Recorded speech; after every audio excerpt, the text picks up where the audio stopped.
Millions of tax dollars are spent on this type of computer surveillance, a disgusting procedure for a professed free society.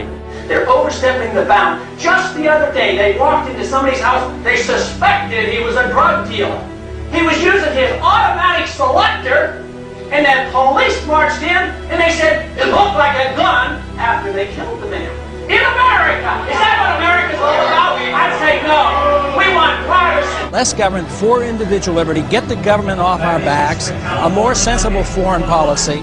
I'm very disappointed that so far in this Congress we have not yet seen any sincere effort to cut any spending. There's something wrong here that could and should be adjusted with decreased spending, not raising taxes, and not further robbing the Social Security Trust Fund. The more we threat, the more we intimidate, the more we want to bomb people, the more we're leading into another fiasco like Vietnam. We trade with Vietnam now. That's a much better way than trying to impose our will on Vietnam by going over there and dropping bombs. So I would say that this just points out again that we have a very, very poor foreign policy in the Middle East. I wish the Congress would address the unconstitutionality of presidents waging war.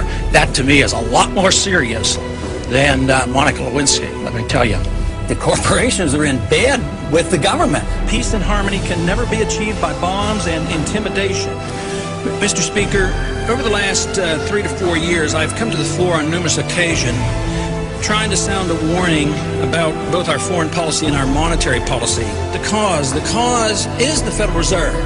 The cause is the problem is the Federal Reserve has been granted authority that is unconstitutional to go and counterfeit money. And until we recognize that and deal with that, we will continue to have financial problems.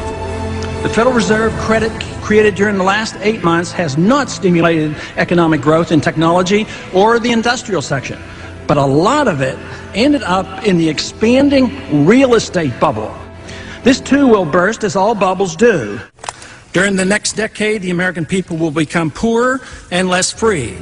I do not see any reason whatsoever to take young men and young women and send them 6,000 miles off to a land to attack a country that has not committed any aggression against this country. War is not popular. People get killed and body bags end up coming back. I don't want anybody's legs shot off for some reason that is not justified, and it's not a declared war. I think that should be the litmus test of everybody in this country and everybody over on that hill too. If this war is worth fighting, are you willing to go and lose your legs, lose your life, or send your kids or send your grandkids? Will our country become freer, richer, safer, and more peaceful?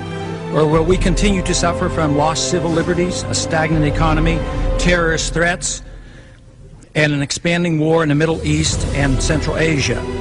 Is it not possible that George Washington's admonition to avoid entangling alliances is sound advice even today? Both candidates supported the war in Iraq and the continuation of it. Both supported the Patriot Act and its controversial attack on personal privacy. The true patriot will repeal the Patriot Act, is what they will do. Both candidates supported increased spending in almost all categories. I'm the most conservative member here. I have voted, against more spending and waste in government than anybody else. Freedom, prosperity, and peace. Just come home. We just marched in. We have allowed our nation to be overtaxed and overregulated and overrun by bureaucrats. The founders would be ashamed of us for what we're putting up with. A system designed to protect individual liberty will have no punishments for any group and no privileges. Today, I think inner city folks and minorities are punished unfairly in the war on drugs. I think this is not a consequence of free markets. What's happening is there's transfer of wealth from the poor and the middle class to the wealthy. This comes about because of a monetary system that we have. When you inflate a currency or destroy a currency, the middle class gets wiped out. So the people who get to use the money first, which is created by the Federal Reserve System, benefit. So the money gravitates to the banks and to Wall Street. So that's why you have more billionaires than ever before. Today, this country is in the middle of a recession for a lot of people. Michigan knows about it. Poor people know about it. The middle class knows about it. Wall Street doesn't know about it.